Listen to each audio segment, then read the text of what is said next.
सकाळी हा नाश्ता केल्यानंतर सगळ्यांचं म्हणणं होतं की काहीतरी खूप साधंसुद्धा बनव, जास्त काही भूक नाही. तर साधंसुद्धामध्ये काय, तर फ्राईड राईस. तर फ्राईड राईसला खरंच साधंसुद्धा जेवण आहे का, ते पचायला जरी हलकं असलं तरी बनवायला थोडं जडच जातं. कारण की एवढ्या सगळ्या भाज्या त्यामध्ये छान बारीक चॉप करायच्या असतात आणि मग आपली फ्राईड राईस बनते. त्यामध्ये मी फ्लावर घेतलेलं होतं, त्यानंतर गाजर, शिमला, पातीचा कांदा, साधा कांदा, हे सगळं साहित्य थोडंसं पनीरसुद्धा होतं, ते सुद्धा घेतलं आणि मस्त लसूण आहे तो छान ठेचून घेतलेला होता, जेणेकरून त्याचा स्वाद चांगला येतो. मग तेल गरम केलं, त्यामध्ये मस्त लसूण परतून घेतलं आणि त्यानंतर स्टेप बाय स्टेप सगळ्या भाज्या छान परतून घेतलेल्या होत्या. थोड्याशा फास्ट आचेवरच आपण करतो, त्याला मंद आचेवर करत नाही आणि मोठ्या फ्लेमवर त्याला छान परतून घेतलेलं आहे, कारण की त्या अधरकच्च्या भाज्या ना फ्राईड राईसमध्ये खूप छान लागतात.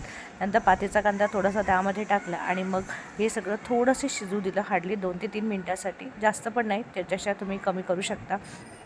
ते थोडंसं शिजत होतं तोपर्यंत भात त्यांना छान मोकळा करून घेतला होता. मी अशा पद्धतीने कुकरमध्ये भात शिजवून घेते, जेणेकरून त्यामध्ये जर बटाटे बॉईल करायचे असेल, कोणाला वरण करायचं असेल तर सोबत सगळं होऊन जातं.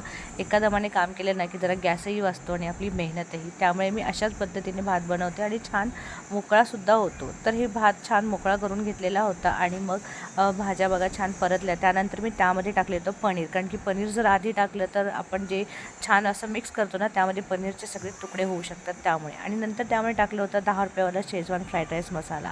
साध्या सोप्या पद्धतीने मी बनवते, खूप सारे मसाले मी ॲड करत नाही. तुम्हाला याच्यामध्ये वाटलं त्याच्याबदली जर चव वाढवायची असेल तर तुम्ही तुमच्या पद्धतीने भरपूर चायनीज मसाले आहेत ते तुम्ही ॲड करू शकता.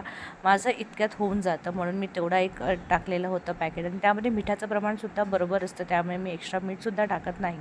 आणि इथे मी भात टाकलेला होता. आता तुम्ही म्हणाल कढई खूप लहान झालेली होती, मलासुद्धा हेच वाटलं.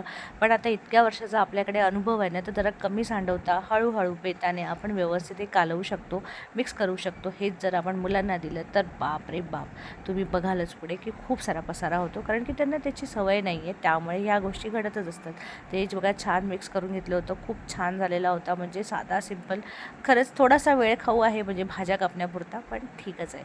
आणि त्यानंतर मी त्यावर छान पातीचा कांदा टाकला आणि मी गॅस बंद केला चुकून, पण थोड्या वेळाने परत सुरू केलेला होता मी आणि त्याला छान 2 मिनटासाठी होऊ दिलं. मी म्हटलं ना, मी भात थोडासा अजून शिल्लक ठेवलेला होता, तो या कारणासाठी की मुलाला स्वतःच्या हाताने छान असा अंडा फ्राईड राईस बनवायचं असतं.